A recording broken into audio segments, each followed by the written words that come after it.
these moments when our hearts are breaking and when we are seeking comfort and strength, we often turn to the psalmist. And so I ask you, if you wish, to please recite these words with me. The Lord is my shepherd, I shall not want. He maketh me to lie down in green pastures. He leadeth me beside the still waters. He restoreth my soul. He guideth me in straight paths for his name's sake. Yea, though I walk through the valley of the shadow of death, I will fear no evil, for thou art with me. Thy rod and thy staff, they comfort me.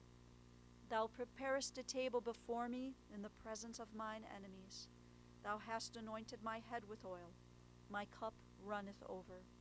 Surely goodness and mercy shall follow me all the days of my life, and I shall dwell in the house of the Lord forever. In the rising of the sun and in its going down, we will remember him.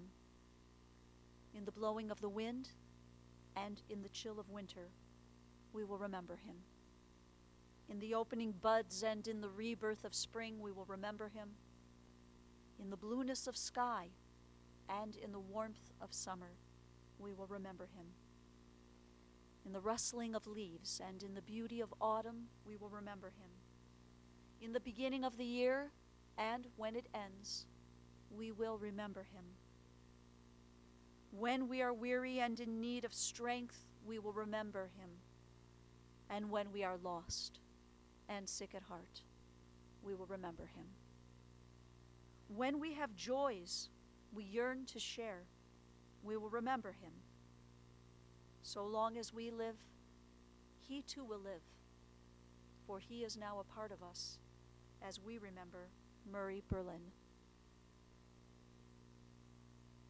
To you, Marcia, and to your children, Stephanie, Lisa, Grant, Valerie, and Mitch, also to Steve, Perry, Melissa, Mylan, to his sister-in-law Lila, and to his grandchildren, Aaron, Jared, Isabella, Eliza, Ryan, Alex, Spencer, Lindsay, Ivy, Griffin, Zoe, and Phoebe.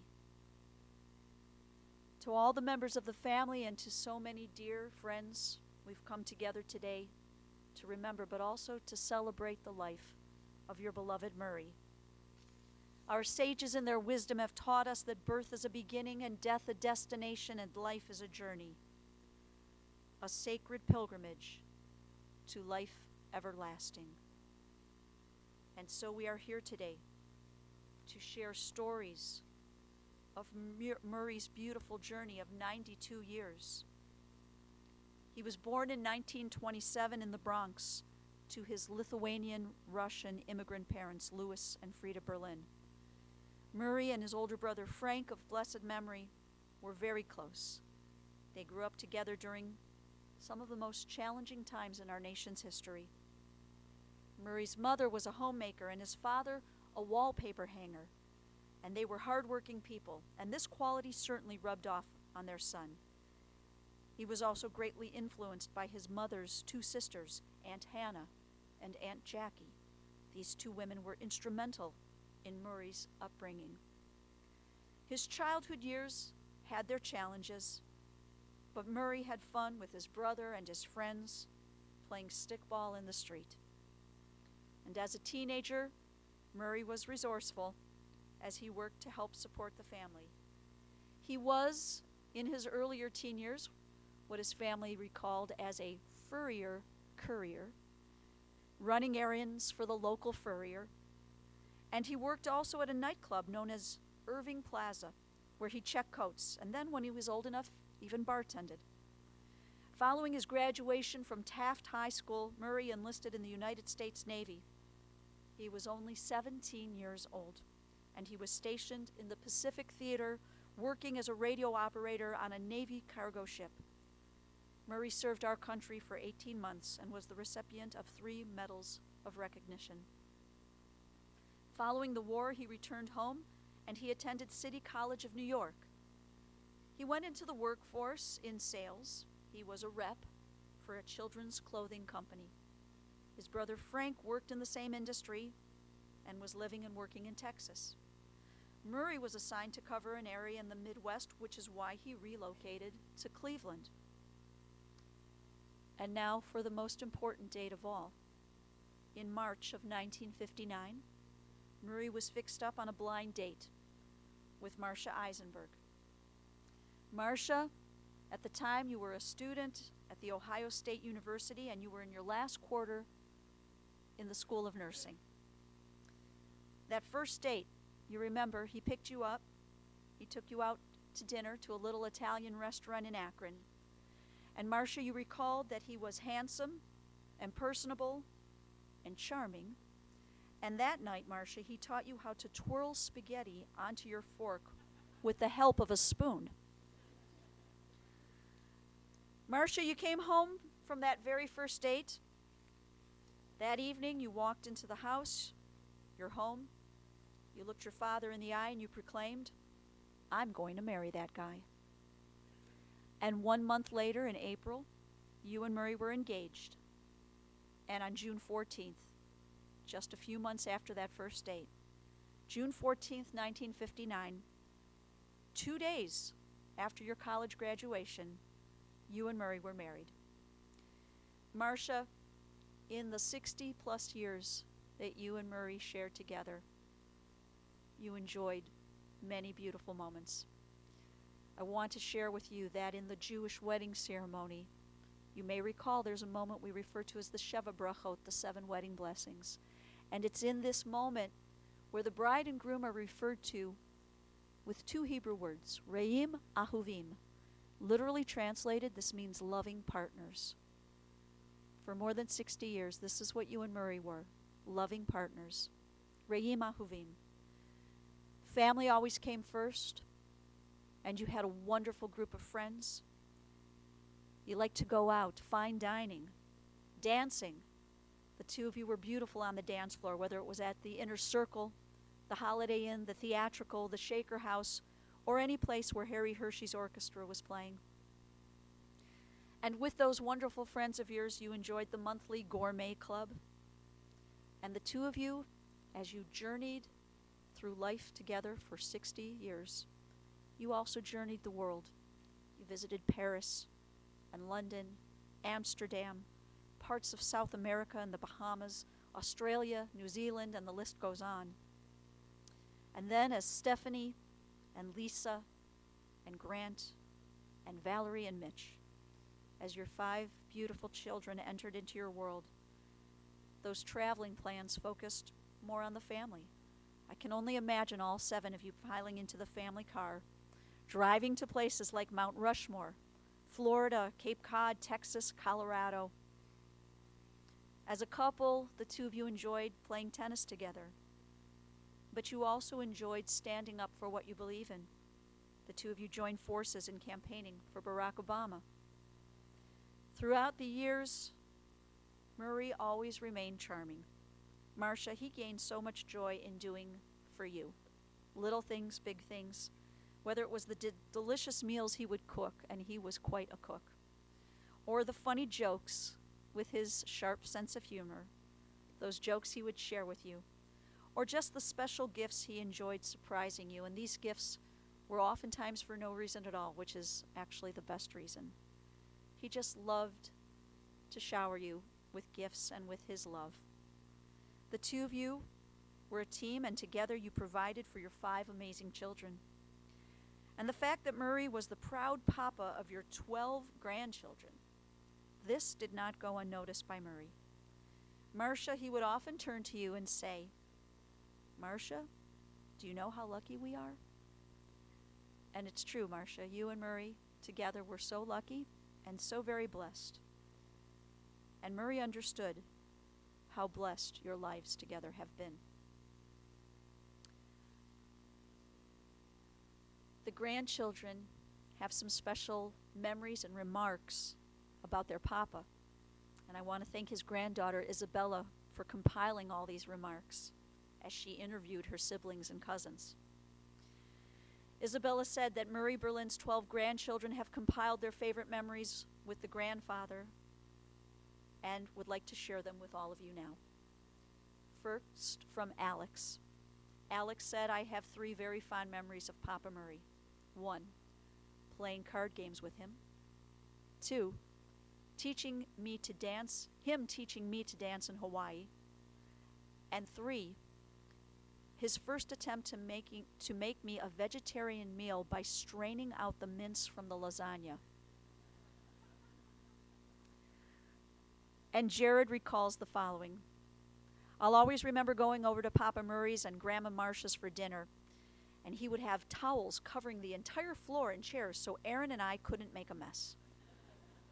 Of course we still would, but what did he expect with spaghetti sauce like that? When he wasn't cooking his famous spaghetti and meatballs, we would get really fancy and go to Olive Garden. For the past 28 years, this became our spot. As everyone knows who knows me, Olive Garden is my favorite restaurant. Not because they have the best eggplant parmesan, but because of the memories of going there with him. There's nothing like getting life advice over endless salad and breadsticks. No memory of my Papa Murray is as great as kicking his butt in gin. When we first started playing, I was 13, and he would beat me every time. Don't think for a second he would take pity on me or let me win. Not a shot. He would beat me and make sure to announce it to the world. As I got better and better and I started to beat him, he would announce his defeat even louder, showing how proud he was.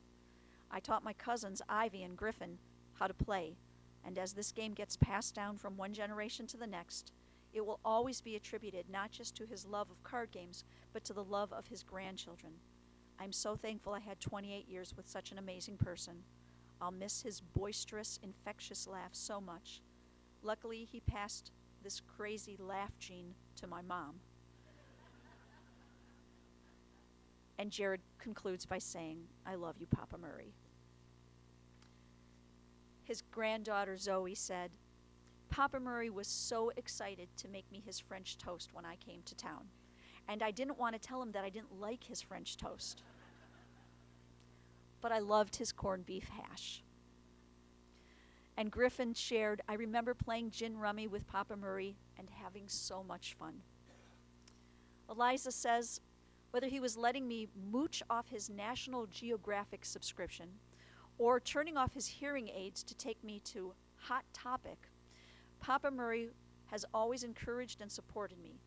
Let us not forget to celebrate his life and remember he will live on in our memories and the love that we feel for him. And Lindsay shares, I will always remember the times I had with Papa Murray because they have all formed into a bigger memory of him that I will never forget. I have gotten to gather 17 years worth of memories that will last a lifetime. Ryan wrote, I was captivated by Papa Murray's stories from the moment he started sharing them with me. Sitting in his lap and hearing about the diving boys of Acapulco and the treacherous Gus Levine are memories I will treasure forever. Phoebe recalls, I loved Papa Murray's French toast. And the way he tickled Rosie's tummy. And Spencer shared, Papa Murray devoted a lot of his time to see me compete in sports or see me participate in school events such as concerts. He would cheer me on in every race, rain or shine. This is one of the countless reasons why I'll miss Papa Murray. Isabella said this following, drives to Punderson Manor for lunch with Papa Murray, Grandma Marcia, and Eliza. Sitting in the back seat as he drove down beautiful back roads. 24 years of birthdays shared together. Same birthday, Isabella? 24 years of birthdays shared together is a bond Papa Murray and I always had. He was so kind as to let me choose the cake flavor each year without a single complaint. And then there were all the dresses, whether it was for my first homecoming, my high school graduation, or my graduation from nursing school. Papa Murray, with his knack for fashion, ever so thoughtfully and generously picked out those dresses for me. Those are not only memories, but items of him that I will cherish and have forever. And Ivy said, I remember always sitting down with Papa Murray and having enjoyable conversations that I will always remember. And Aaron, the oldest of the 12, Aaron gets the last word. My fondest memories of Papa Murray is his unequivocal and unwavering way that he spoke with me. Our philosophical conversations and our discussions of history truly influenced me. Our trips to museums truly left an indelible impression upon me. I like to think that I am the posterity of a sagacious man. Nice use of the word.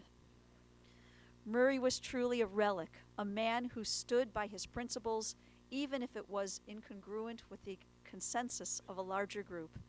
In plain vernacular, he didn't give a damn. He was truly a man in every sense of the word. To sum up what I am most fond of you in a few sentences would be an insult to the magnitude of the influence you left behind for me. You were a true Renaissance man, a man of class, strength, integrity, sagacity, culture. Papa Murray, you had felt pain, and therefore you had true depth and weight above all character. Papa Murray, as his 12 grandchildren knew him by, all have special and unique memories that left imprints on their hearts. Murray Berlin left a legacy like no other. He brought so much joy to so many people through his sense of humor, his cooking, and his generosity and wisdom. All things he will always be remembered for, amongst his many other wonderful qualities. May we all take a moment to reminisce on our favorite Murray Berlin memory. Well, to his wonderful dozen, these are words that have gone straight to our hearts. And we're taught by the sages of our people that words which come from the heart enter directly to the heart, as your words have.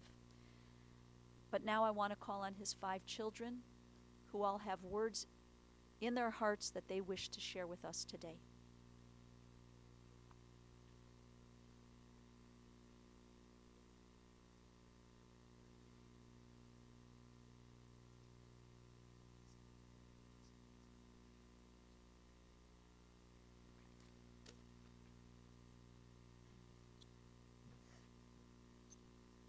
Okay. 3 years ago, my dad took me to dinner and told me, now listen to me, when I die, I don't want you to make a big damn scene. I said, are you serious? What do you expect me to do, get up and tell jokes? He replied, I'm serious. I've lived a good long life and I'm just tired. There's no need to be bawling. So Dad, in honor of you, there's no better way to start a celebration of life than with one of your favorite jokes. So here goes. 85-year-old Mr. Schwartz goes to see his doctor. How are you doing, the doctor asks Mr. Schwartz. I'm just fine, says Schwartz. Are you regular, asks the doctor. Oh, yes, says Schwartz. I have a beautiful urination every morning, strong like Niagara Falls, like clockwork, every morning, 7:30. That's great, says the doctor. What about your bowel movements? Wonderful, says Schwartz. Bowel movements are perfect like Beethoven's Fifth. Again, every morning, right at 7:35. So what's the problem, asks the doctor. Well, says Schwartz, problem? I don't wake up until 8.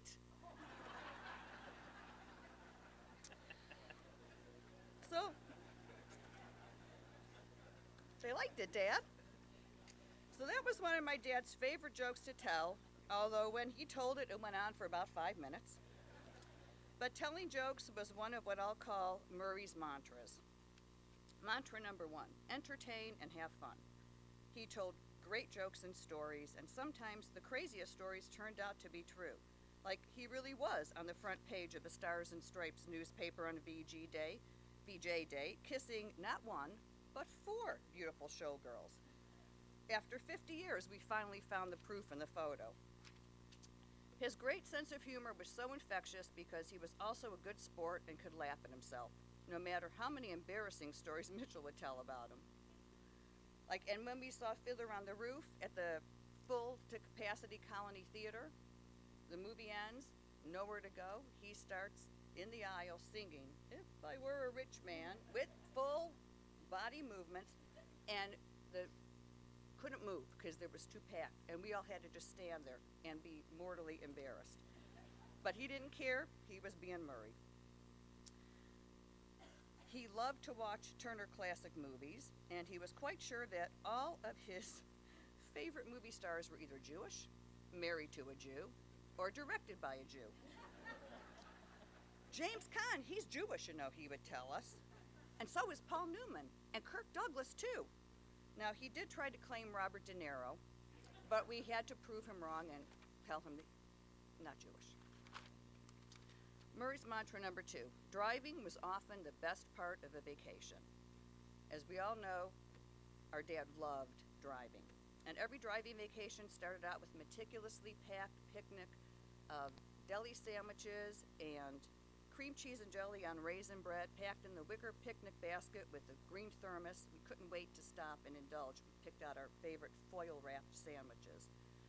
And we all remembered the drive through Colorado when we were going up treacherous mountains with no side rails. The whole road was about 1.5 lanes wide. All 5 of us in the station wagon screaming and crying hysterically. I'm sure my mom was petrified. He didn't flinch. Just drove, never made a sound. Wasn't fazed by it. Pretty impressive. Auto bingo kept us busy for hours. We didn't need any electronics. And once our picnic food was gone, we would always stop at either Howard Johnson's or Stuckey's. And of course, he loved driving his Rolls Royce anywhere. Murray's mantra number 3 revolves around food, cooking, eating, and food no-nos. Our dad was an amazing cook. He was happiest in the kitchen creating delicious meals. He would frequently sit down with us and exclaim, "Murray, this is the best you've ever made." Especially when he would make his mother's giant club meatballs. He was also known for his corned beef hash, spaghetti and meatballs, fish chowder, coq au vin, and barbecued chicken wings, in addition to the aforementioned French toast. He also would never divulge his recipes. I've tried through the years to get them, but he was very protective. They were not written down. He would never give exact amounts. Even in the past few months when I was trying to get them, I would ask ingredients and he would go, maybe. Well, what are the amounts? I don't know, whatever you think. So I'm hoping maybe Mitchell got a couple out of him, but it'd be tough to duplicate. His one disaster was chocolate pudding. He burnt it terribly. Tried to convince us he had liqueur in it, but we knew better. Wouldn't eat it. After that, he left desserts up to Mom. And a couple just quick food faux pas that you could never do with Murray. No Miracle Whip ever on anything. No fruit in meat dishes. No raisins in salads. No butter on steak. And while we're at steak, it should be medium rare, not well done like cardboard. Soup had to be served piping hot. No cotton candy ever, pure sugar. And no mayonnaise on corned beef, God forbid. Another Murray mantra, number 4, Henry Higgins is alive and well. He was quite the grammar police. I think we all had growing up a lot of hearing, it's he and I went out, not me and him. Would me go with him or would I go with him? And it got so drummed into our heads that I know Steve and I say it to our kids all the time, and Steve even occasionally has to correct me, so it's ingrained. Table manners were another big thing. No blowing bubbles with a straw, no elbows on the table. My friend Ellie even remembers coming to the house being petrified because he would sing the horse's stable song if you had an elbow on the table. She attributes learning her manners from him as well, but being petrified to eat at the house in case he would sing or yell at her. He also had a little diction issue. I came back from Texas when we had moved. I had a bit of a twang, and he would recite with me, "How now, brown cow?" Because the way I said it was, "Hey-o now, brown cow."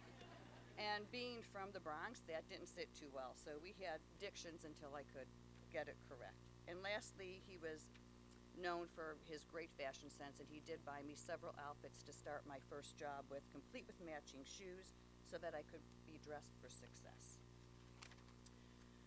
and last Murray mantra that each child is special. So our dad was not particularly sentimental, but he knew that little things could mean a lot, whether it was buying me gold earrings for my coming of age, or tipping the stagecoach driver at Six Flags over Texas so that I could sit next to the driver and be closest to the horses, or sending me donkey postcards from Acapulco because they were the closest he could find to a horse. He would take me to see the movie Appaloosa, bought us horse bicycles, Benbrook stables, and of course, buying me leopard shoes after a surgery. He may not have been sentimental, but he knew that I was. So lastly, writing poems has always been a family tradition. So I'm going to close with a final poem for your dad. 92 years of a life well lived is a cause for celebration. To say you will be missed is no exaggeration. I'll try to honor your request and not make such a scene, but knowing how I am, that might be a big pipe dream. As my dad, you seem larger than life. My friend called you a force. And so much of who I am, I credit you as the source. A loss so big for me is sure to leave a void, but I'll always have my memories of times that we've enjoyed. Your legacy is 5 children and a dozen grandchildren too, which should ensure that Berlin's will be here for a century or two.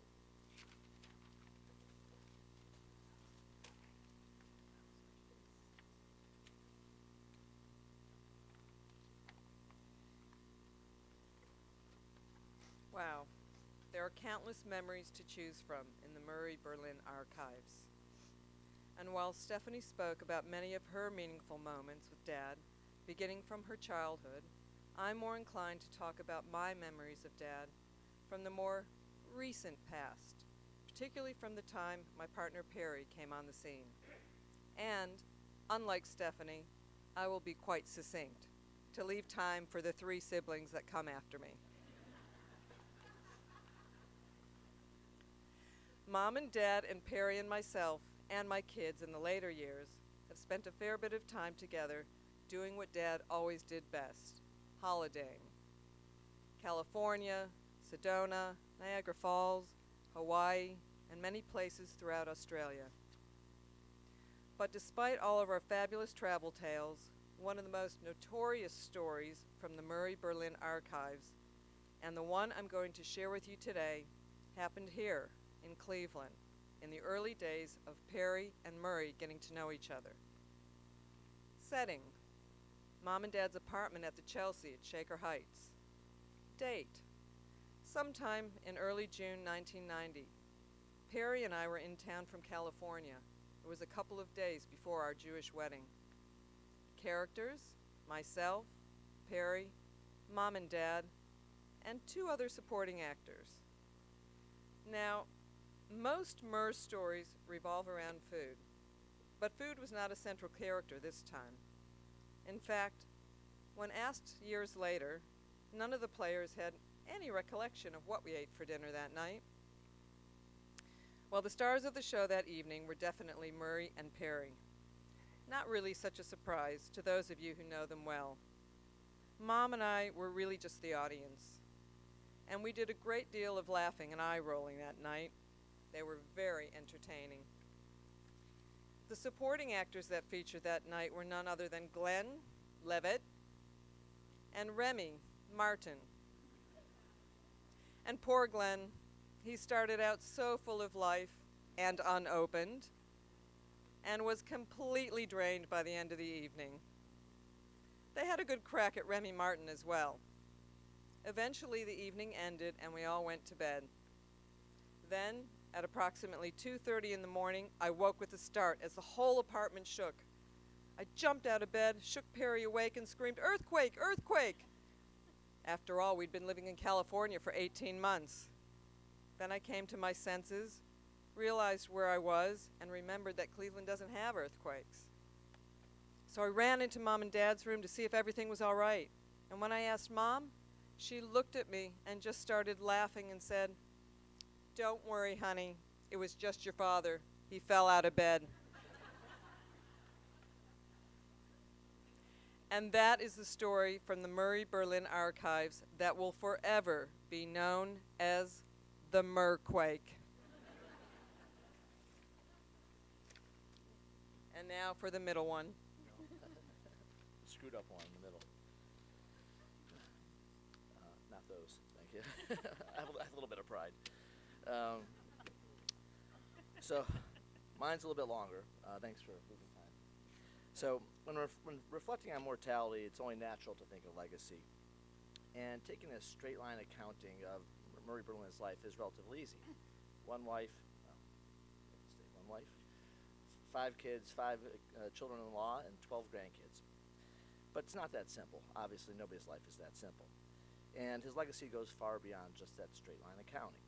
And for example, I see part of Murray in all of us. Stephanie inherited his joy of cooking in iambic pentameter.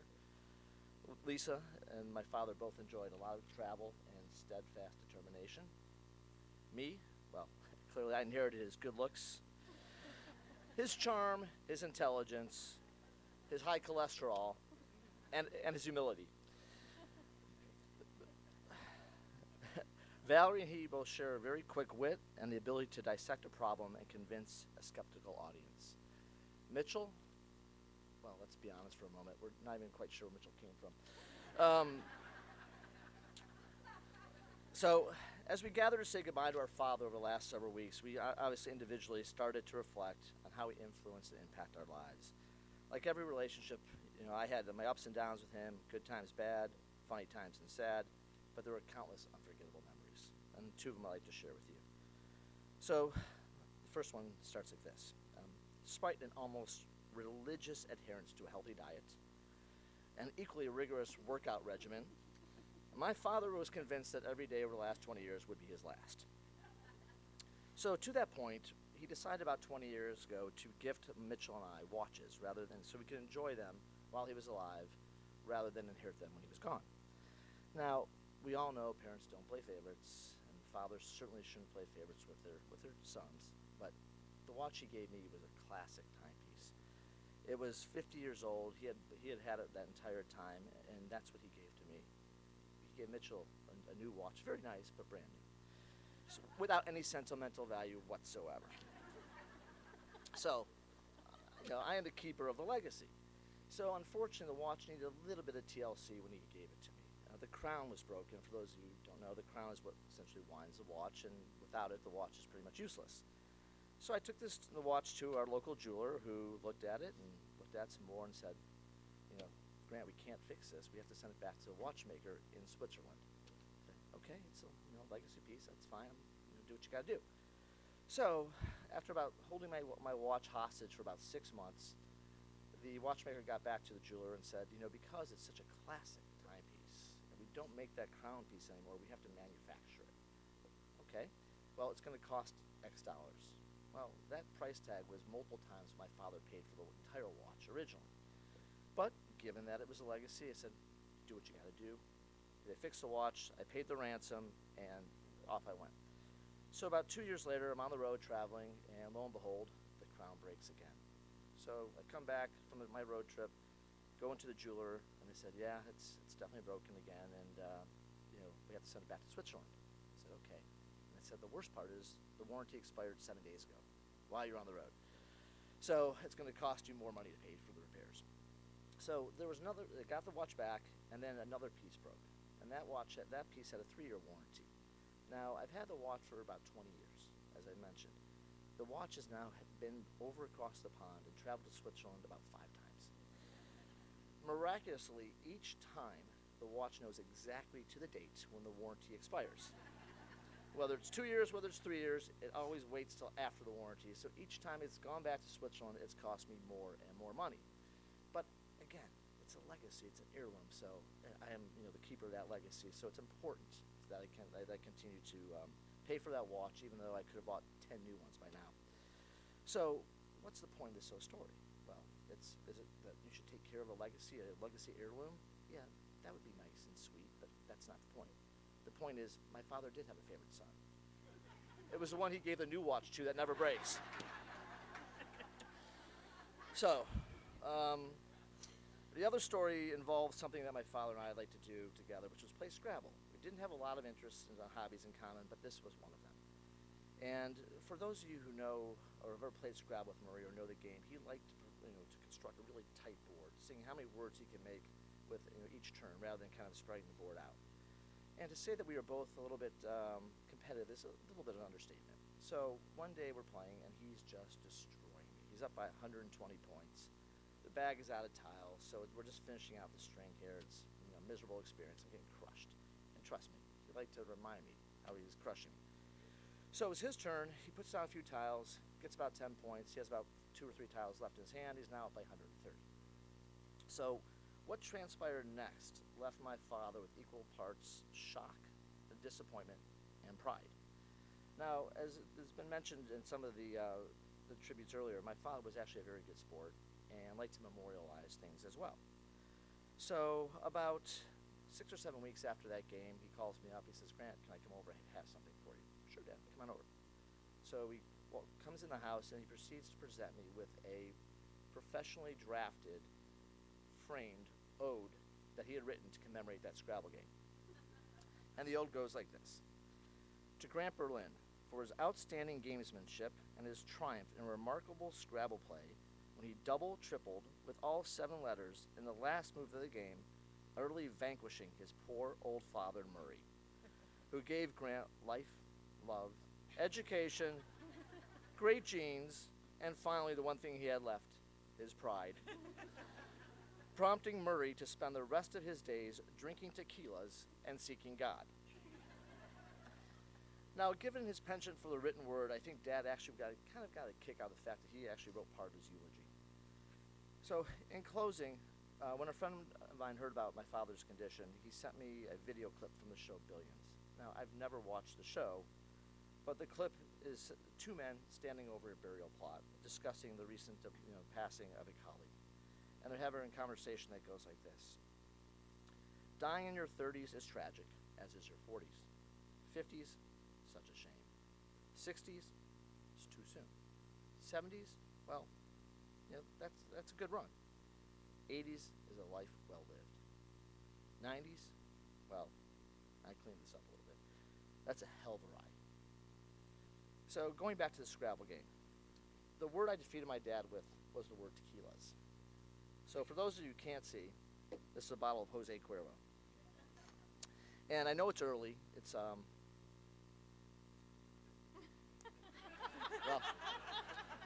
warranty just ran out.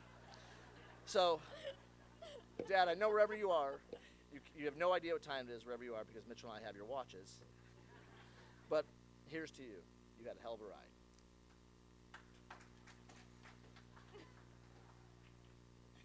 Anybody else? You all thought you were going to a funeral. Meanwhile, you ended up at amateur night at the Apollo.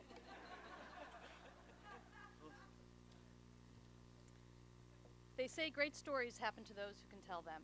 Well, a lot of great stories happened to our dad. To those closest to him, actually only a few happened, repeatedly. Gus Levine and his jelly bean, the Acapulco trips with Uncle Frank, nights at the Latin Quarter where Uncle Johnny was the maitre d', capsizing his sailboat multiple times while everyone on the beach watched. And he loved to retell our stories as well, adding his own flair, relishing the retelling in a way that let him share in the adventure, whether it was a comical interaction with another person, proof of getting by one's wits, or a travel adventure to unknown parts. Eliciting that full gutted laugh, loud and hearty enough to make a room tremble, was the ultimate compliment. It said that he was right there with you, and that you told a good story. His presence, as you've heard, provided us with lots of fodder for our own stories. No one ever met Murray Berlin and came away without an opinion of him. When I was first living in New York in my early 20s, he came to visit. My friend Jenny was the lead singer of an all-girl rock band, and charmed by Murray, she invited my parents to come to her show that night at a bar in the Lower East Side. I came up with every excuse why it wasn't possible for us to go. I didn't want to jeopardize my street cred by showing up at a grunge bar with my parents. But Dad wasn't having any of it and insisted I take them, so we went. The place was packed. 3 songs in, one of the guitarists broke a string, and while she was fixing it, Jenny needed to kill some time from stage. She asked if anyone in the audience knew a joke. Well, Dad didn't hesitate, and from the back of the room, his hand flew up. I was mortified, but Jenny couldn't have been more pleased. "Oh, fantastic! Mr. Berlin, why don't you come up on stage?" He didn't miss a beat, and he made a beeline through the crowd like it was the most natural thing in the world. I could hear people around me asking each other, "Who is that old man?" He grabbed the mic from Jenny. The crowded bar went silent, and he started. "So Pontius Pilate says to Jesus Christ," sorry, Hander, "Jesus, you know I'm going to have to kill you." Jesus said, "Yeah, I know." Pontius Pilate added, "But we're going to give you a choice on how you die. We can either nail you to a cross, or we can put you in a room with killer bees." And Jesus thought about it for a while, and he said, "I think I prefer to be nailed to a cross." And that's why today, when Christians pray, they go like this, rather than like this.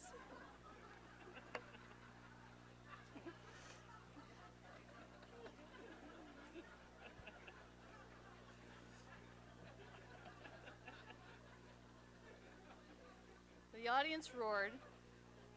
He took a small bow, quickly exited the stage, and walked back to where I was standing, mouth agape. He couldn't have been more pleased with himself. He turned to me and sighed, "Ah, damn, I think I missed my calling." And it's true. You could easily have imagined him on the circuit, entertaining audiences, in the Borscht Belt, but still. But instead, he had us, and all of you, to be his willing and welcoming audience, laughing with him, and that was better than anything.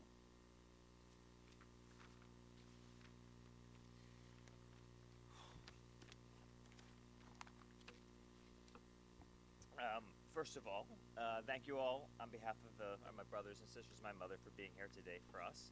If Dad were here, he would look around, and then he would look at Mom. He would say, "Marcia, who the hell are all these people out here?" Because Dad outlived most of his friends, but he really would be so happy at the support that came out for his family today. According to a little-known passage in the Bible that the cantor probably doesn't even know about, it's Deuteronomy chapter 8, verse 11. It says, "And on his final day, the favorite son shall deliver the last eulogy." So here I am. And by the way, Grant, it's 12:15 if you want to check your watch. 12:45. Yeah, it's not digital. So 92 years old, and time to say your goodbye. You think you'd be prepared, but you never are. Although for the last 22 years, on each birthday, each Father's Day, each Thanksgiving, Mom would say, "Boys, I think this is going to be your father's last. So you better come to town." And this year she was right. But in 22 years of last year's, look what Dad's accomplished. He and Mom took 10 trips to New England to see the leaves change. He drove through 9 states, going from Cleveland to San Francisco at 85 years old, creating havoc along the way. He celebrated the birth of 8 grandchildren. He drove through 7 different leased cars. He read at the Bima for 6 grandchildren's bar or bat mitzvahs. He welcomed each of his 5 children into the wonderful world of their 50s. He danced at 4 milestone anniversaries. He outlived 3 defibrillators. He took 2 trips to Australia, and he drove 1 big-ass Rolls Royce for his final year behind the wheel, and provided infinite number of laughs to those around him with his contagious sense of humor. They say that death is more universal than life. Everyone dies, but not everyone lives. Dad lived. And perhaps the best lesson Dad taught us was one he never verbalized, and that was really to live your life to the fullest. Take that vacation, go to that restaurant, have that dessert, laugh at your own jokes, and most importantly, laugh at yourself. In the past 30 years, Mila and I took many vacations with Mom and Dad, and we had ringside seats to observe and often participate in what Dad would call his joie de vivre, but she would, of course, pronounce in a perfect French accent. So whether it was trying to pass himself off as a music agent to secure a front row seat at the Oak Room in Manhattan, or singing Marlene Dietrich songs at the Soccer Hotel in Vienna with Mom with his Spanish countess, or accidentally taking the wrong winter coat from a restaurant and wearing it for 3 months, looking looking like a homeless Columbo. I say, Dad, why is that coat so big on you? And he'd say, God damn it, I'm old, I'm shrinking. What do you expect? And then the next morning at breakfast, we're at the restaurant. He's looking at the plaid. He's shaking. His jowls are flopping. He's like, Jesus Christ, this isn't my coat. He took the wrong coat from a restaurant and been wearing it for 3 months. And then there was a time he came to meet me and Mylan in South Beach, and he had a box-cut Burberry bathing suit that even Mylan and I wouldn't be caught dead in. But what's worse is, as we saw him coming towards the pool, we see this person, we're like, that's a little inappropriate for whoever that is. And then he came into focus, and we realized it was Dad, but on top of the bathing suit, he was glittering like a disco ball. Dad had accidentally bought Bain de Soleil with body glitter and slathered it all over himself and had no idea that he was glittering. And Mom and Mylan will remember this story well. When they came into New York for Dad's 70th birthday, Dad met a friend of mine from Japan, and he said, she's very big-breasted for a Japanese girl.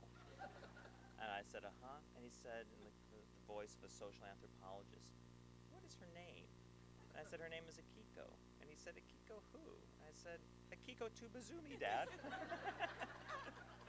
And he roared for about 10 minutes. I thought we were going to have to call an ambulance. It was one of those infectious roars. So, but while Dad was generous with his gifts, the best dad that Dad ever gave us really didn't come in a box. It was really the gift of humor, and you can probably witness that from all of us up here today. Because what else can elevate the highest highs and keep you from drowning in the lowest lows but humor? Nothing was more contagious than Dad's laughter. It started out as a silent belly heaving, moving into a loud roar before fading into a wheeze, and the entire process lasting, at least 5 minutes. So today at the cemetery tonight while we're sitting Shiva, please let's recount the good times and laughs we shared with Dad. That's how we'd want to be remembered, and that's how he'd want this day back.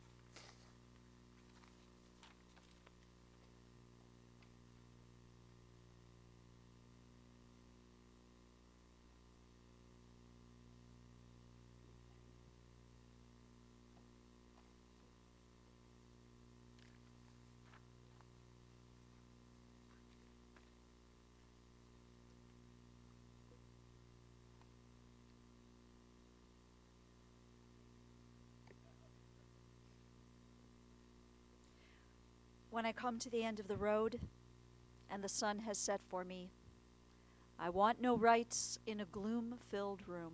Why cry for a soul set free? Miss me a little, but not too long, and not with your head bowed low. Remember the love that we once shared. Miss me, but let me go. For this is a journey that we all must take, and each must go alone. It's all a part of the Master's plan, a step on the road to home. When you are lonely and sick at heart, go to the friends we knew and bury your sorrows in doing good deeds. Miss me, but let me go. As you are able, I invite you to rise for the memorial prayer, El Mole Rachamim.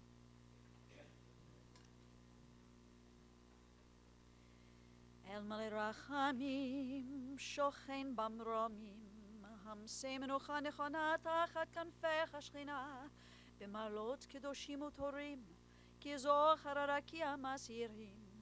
את נשמת מוישה בן לואיס ופרידה, שהלך לעולמו בגן עדן, תחי מנוחתו. ענה בהרחמים אסתירהו, בסתר כנפך לעולמים, ותצרור בצרור החיים את נשמתו. אדוני הוא נחלתו, וינוח בשלום על משכבו. Vinomar. Amen. O merciful God who dwells on high, who is full of compassion, grant perfect rest beneath the shelter of your divine presence among the holy and pure, who shine as the brightness of the firmament. To our dear departed Murray Berlin, who has gone now to his eternal home, may Murray's soul be bound up in the bonds of eternal life, and grant that his memory inspire all of us to noble and consecrated living. And to this we say, Amen. Friends, I've been asked to share with you that following the internment ceremony at Mount Olive. The family will receive visitors at the Berlin residence, which is at 607 Magnolia Lane. That's in Chagrin Falls, specifically the Auburn Lakes development. Visitation will be following internment until this evening, until 8 p.m. this evening. And also tomorrow the family will receive visitors from 5 until 9 p.m. If anyone is wishing to make a contribution in memory of Murray, the family has suggested you might consider the Geauga Humane Society Rescue Village, or perhaps the Hospice of the Western Reserve. We thank you for your love and support on this very important day.